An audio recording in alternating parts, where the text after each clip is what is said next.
Florence. Alors on continue. De mon côté, j'ai une question commune que je souhaiterais poser à l'ensemble des référents aujourd'hui. La question est, dans votre métier, quel est le retour sur investissement escompté et comment le mesurer? Alors, je vais donner la parole à ESPI pour commencer. Oui, alors du coup, la question semble simple, mais la réponse est particulièrement difficile à quantifier. En effet, un ROI, c'est toujours délicat à calculer.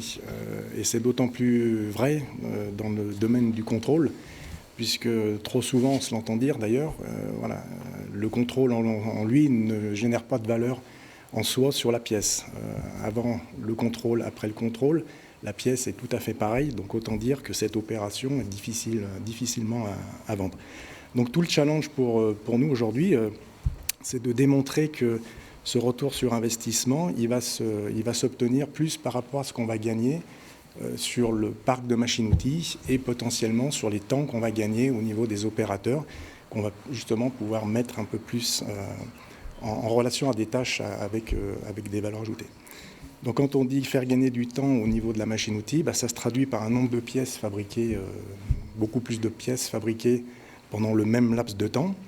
Et les clients qui aujourd'hui utilisent nos solutions, alors là aussi, il faut prendre ça avec mesure, mais voilà, un indicateur de productivité type TRS ou d'autres indicateurs, aujourd'hui on a des retours d'infos comme quoi entre 5 et 10% gagnés sur ces indicateurs, c'est tout à fait réaliste. Donc on entend dire qu'à la fin, c'est plus de pièces fabriquées, donc plus de factures, plus de chiffre d'affaires. Et puis l'autre partie, c'est ce fameux temps qu'on gagne au niveau des opérateurs, puisque ces opérateurs libérés de ces tâches de contrôle qui n'apportent pas une valeur ajoutée en soi à la pièce, peuvent être détachés pour faire différemment, pour s'organiser autrement et pour conduire peut-être un peu plus de machines-outils que ce qu'ils font aujourd'hui. Donc par rapport à ce ROI, comme c'est un vaste sujet qu'il n'est pas toujours évident à quantifier, comme je le disais, on a fait un petit outil tout à fait modeste, mais qui est très simple et qui a le mérite d'exister. Et c'est bien volontiers que je peux me rendre disponible pour le faire tourner chez des clients intéressés. Très bien, merci. C'est efficace, effectivement. Ça répond à la problématique de notre session. Donc, c'est très bien. Monsieur Cuche, je pense que pour vous, c'est simple à mesurer, le retour sur investissement. Alors effectivement, je remercie Fabrice Moreau qui a déjà bien défriché le sujet, puisqu'il a répondu très, très globalement à cette question. Effectivement, améliorer la productivité, la réponse est une réponse différente dans chaque entreprise, voire même dans chaque atelier, parce que les conditions de base sont différentes.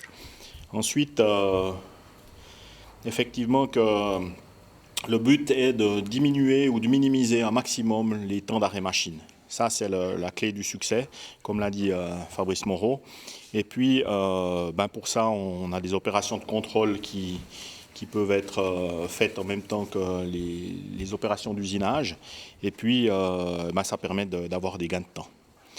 La correction rapide des envoyés aux machines est également déterminante. Et puis, le but, c'est d'avoir moins de rebuts et plus de pièces bonnes. Voilà. Très bien. Monsieur Monin, chez Productech, comment mesurez-vous ce retour sur investissement ? Mes collègues ont déjà beaucoup parlé des gains qui pouvaient être atteints en machine au niveau de la programmation. Ce sur quoi on travaille, c'est déjà, et indépendamment de ce qui a été discuté ici, c'est sur l'optimisation des stratégies d'usinage de manière à être le plus efficace possible. Mais néanmoins, ce type de projet a comme valeur d'apporter des environnements de programmation standardisés, ce qui signifie que, ça peut se ressentir au niveau des investissements, parce que comme vous l'avez vu dans la vidéo, on peut tant programmer un moyen de production qu'un moyen de contrôle dans le même environnement, et donc là ça fait des gains d'investissement, mais aussi des gains de formation, et cela permet aussi de mettre en place une certaine standardisation des processus utilisés. Dès le moment où on commence à travailler sur la standardisation des processus, évidemment, les utilisateurs, à tous les niveaux qu'ils soient, et en particulier au niveau de l'atelier, sont plus rapidement efficaces. Donc, en fait, on augmente la capacité des opérateurs à traiter plus d'opérations dans le même temps.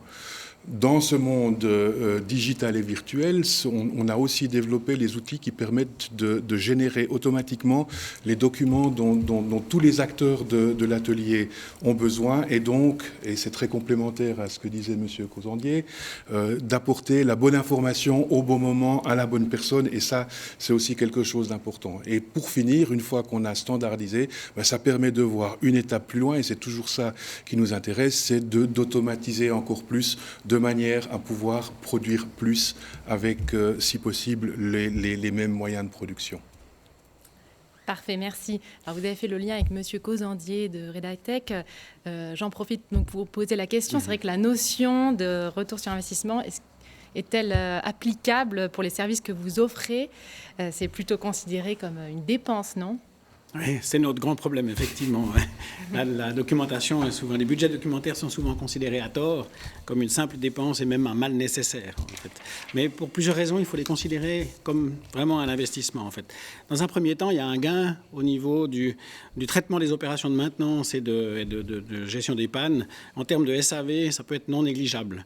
Vous pouvez transmettre, si vous pouvez transmettre directement la bonne information dans le cadre d'un dépannage ou d'un entretien de machines ou d'appareils ou d'équipements, au lieu de passer des heures au téléphone à expliquer, ou bien en conférence, ou bien ne serait-ce que de déplacer quelqu'un à l'autre bout du monde, là, les retours peuvent être vraiment intéressants.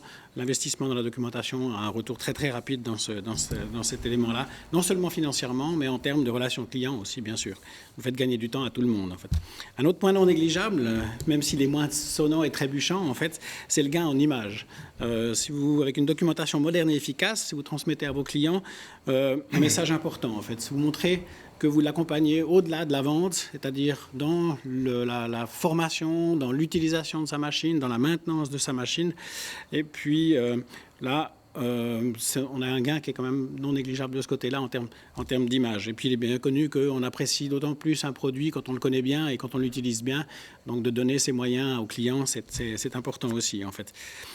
Et puis, le fait de sous-traiter en fait, la documentation, ça permet aussi de focaliser les ressources internes sur les ressources internes du fabricant, en fait, sur leurs tâches métiers. En fait, il n'y a rien de plus mauvais que des ingénieurs de bureaux techniques ou de développement fassent de la documentation au lieu de faire du développement et de faire ce genre de choses. Surtout que c'est des tâches qui sont réalisées en général à la fin d'un projet où on est bien stressé et puis c'est plus compliqué de consacrer du temps à ça, en fait. Et puis, justement, le fait de préserver ces ressources internes en termes de qualité de travail et en termes de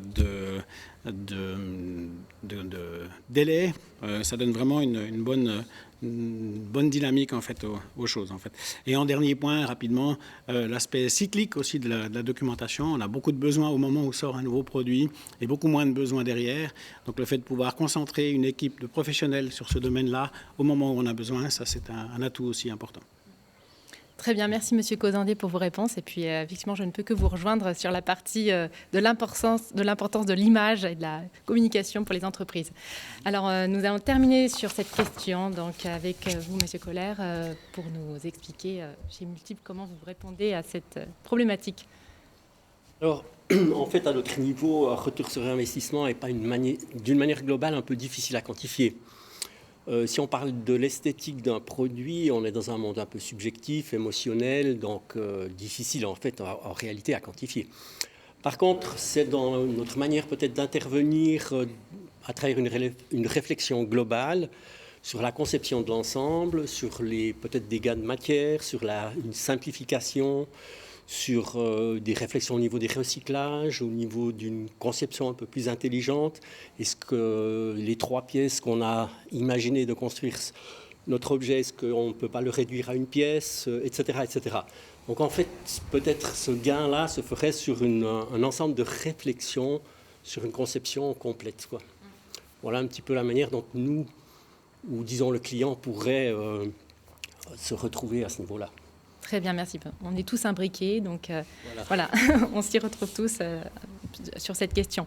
Je reste avec vous pour continuer donc sur un tour de table avec les questions. Il nous reste un bon quart d'heure pour y répondre, donc on va accélérer le rythme. Alors, comment designer face à la page blanche? C'est une grande question. Oui, c'est vrai. En fait, contrairement, disons, peut-être au peintre ou à l'écrivain, dans l'imagerie comme ça, ou dans l'image populaire qui se retrouve avec la page devant face à une page blanche, nous, on va la remplir avec le client. Notre but, c'est, comme je l'ai explicité plus haut, c'est de bien comprendre ses intentions, ses besoins, de hiérarchiser ses attendus, et à partir de là, ensemble, on va remplir cette page blanche. Sans doute plusieurs pages blanches, en réalité. Et puis, à partir de ça, ça va permettre de faire émerger le produit final, l'espérance de ce produit final. Voilà. Très bien, merci pour votre réponse. Alors, Monsieur Monin, chez Productech, quels sont les avantages apportés par la numérisation des processus ? Alors, comme je l'expliquais avant, dans le cadre de la chaîne numérique, nous avons développé toute une série d'outils utiles au niveau de l'atelier, de manière à gérer de manière efficace et la moins frustrante possible la donnée tout au long de son cycle de vie dans l'atelier. Je prenais avant l'exemple des documents de travail. On a tous en tête des listes d'outils, de paramètres de réglage, etc. Au jour d'aujourd'hui, on peut effectivement les générer de manière simple et les véhiculer avec les moyens actuels de manière à avoir la bonne information au bon moment et de manière très ergonomique. Ensuite, comme je l'expliquais avant, la standardisation des outils informatiques permet aussi d'aller beaucoup plus loin dans le processus. Et puis, le but aussi est d'éviter les travaux rébarbatifs que l'on répète tout le temps et qui font perdre du temps et qui sont souvent aussi source d'erreurs potentielles. En plus, cette approche digitale permet de gérer de manière totalement automatisée et en background des opérations productives des gens, tous les aspects de traçabilité. Aujourd'hui, on sait, quand on met un lopin de matière dans une machine, on connaît son lot de fabrication et tout, mais quand l'opérateur appuie sur le bouton de la machine, est-ce qu'on est sûr qu'on a bien le bon programme, la bonne version du programme, qu'on va faire la bonne pièce? Et tous ces paramètres-là sont pris en compte, et c'est important déjà pour assurer une bonne utilisation de cette matière, assurer l'efficacité de l'atelier, mais aussi dans certains cas, comme dans le cas du MedTech par exemple, de participer à la certification des processus utilisés. Et puis, évidemment, le but ultime, et là on s'en approche, comme vous l'avez vu dans la vidéo, c'est d'avoir la possibilité de faire des simulations complètement numériques et de pouvoir bien comprendre et maîtriser son processus à l'aide d'un véritable jumeau numérique. Il y a quelque temps, on en rêvait, maintenant on est en train de le faire et demain on va travailler avec. On y est presque. On y est presque. Parfait, merci de votre réponse. Monsieur Moreau, comment donner les moyens à la production de fabriquer des pièces bonnes le plus efficacement possible ? Dans notre domaine du contrôle, nous voyons trois leviers possibles pour aider à cette efficacité. Le premier, c'est côté matériel. Donc là encore, si on fait le parallèle avec nos amis et confrères du monde de la machine-outil, depuis 15 ans, il y a eu des évolutions technologiques juste incroyables. C'est des machines multi-broches, multi-axes, multi-opérations. On fait du fraisage, on fait du tournage, avec des temps de cycle juste incroyables. Et puis je pense qu'aujourd'hui, si on veut suivre le mouvement pour piloter ce type de machine correctement et efficacement, clairement, la partie matérielle des équipements de contrôle doit vraiment s'inspirer de ce qui se fait du côté des machines-outils. Et ça, c'est, je pense, la spécificité de SPI, de s'inspirer de ce que font nos grands amis du monde de la machine-outil. Après, le deuxième levier, c'est la partie exploitation. Encore une fois, c'est dédié à la production, donc avoir des moyens de contrôle accessibles aux gens de production, réactivité, affichage rapide et simple et en relation avec ce qu'ils devront faire tout de suite après côté réglage du processus d'usinage. Donc donc ça c'est la partie plutôt exploitation. Puis je pense que pour résumer tout ce qu'on a pu déjà dire avec Productech et puis Springman, je pense que le dernier point c'est d'un point de vue organisation, où là effectivement il faut amener de la fluidité dans toutes ces relations. Aujourd'hui ça reste peut-être trop cloisonné et il y a clairement matière à gagner de penser dès le départ au processus dans sa globalité, programmation, mise en œuvre et pilotage de la machine-outil. Voilà. Parfait. Merci pour vos réponses. Monsieur Cuche, j'ai une question. Donc, où économisez-vous du temps pour que les collaborateurs puissent procéder à d'autres opérations? Alors, dans les opérations de mesure faites avec des outils traditionnels, comme les pieds à coulisses, les jauges, les comparateurs, souvent le temps de mesure est plus long que le temps d'usinage lui-même. Donc forcément que l'opérateur va pouvoir déjà mesurer qu'une fois une pièce tous les N pièces, et puis ensuite il va corriger sa machine manuellement, donc il sera toujours un petit peu en retard et il va pousser sa production un peu comme ça, et quand il y aura de trop grandes dérives, forcément il va devoir arrêter la machine, recommencer et peut-être faire une pièce ou deux de rebut, voilà.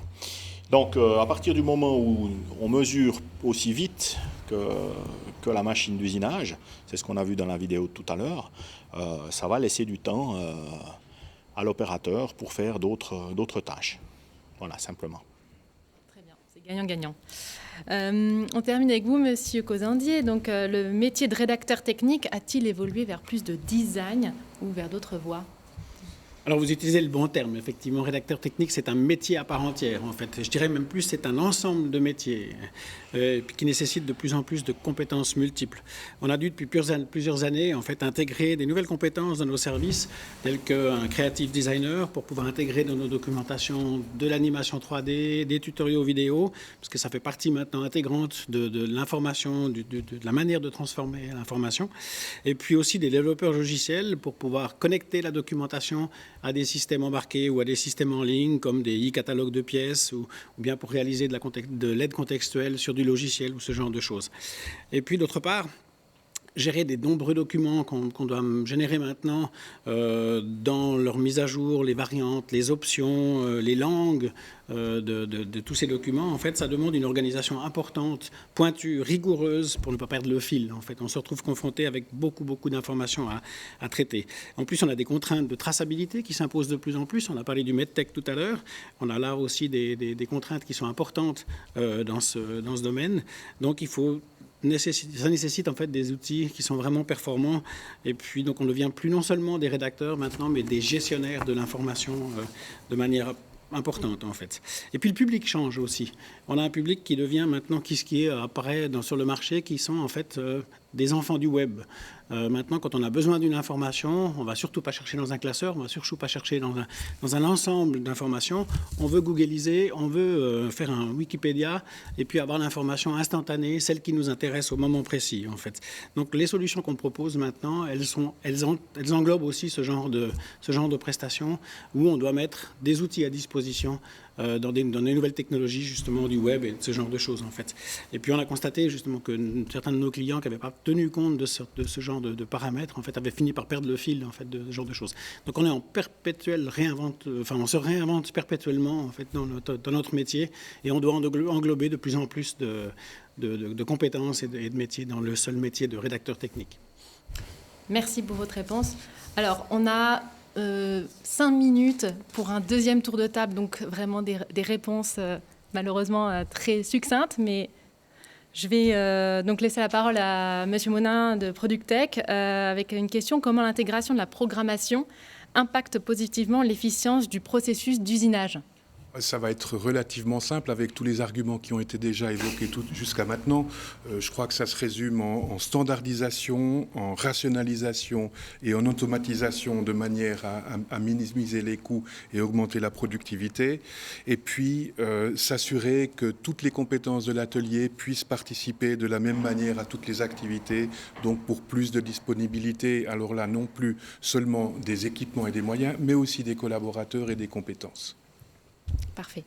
Merci pour votre réponse. Monsieur Moreau, j'ai encore une question. Comment donner les moyens à la production de fabriquer des pièces bonnes le plus efficacement possible?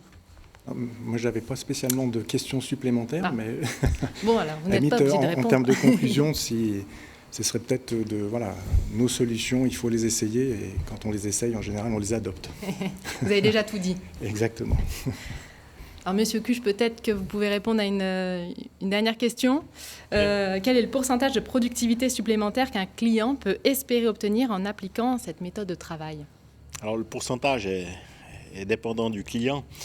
Comme toujours, hein, je l'ai déjà dit tout à l'heure, mais ce qui est important pour le client, c'est de minimiser les temps d'arrêt machine. C'est là qu'il va pouvoir augmenter sa productivité.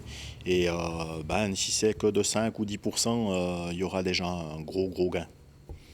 Voilà. Tout à fait, c'est pas négligeable. Parfait. Alors, Monsieur Causandier, vous avez encore le temps pour une dernière question. Donc, la documentation technique a souvent, voire toujours, eu mauvaise presse auprès des utilisateurs de produits ou d'équipements, malheureusement. Alors, avez-vous des pistes pour faire évoluer cette situation ?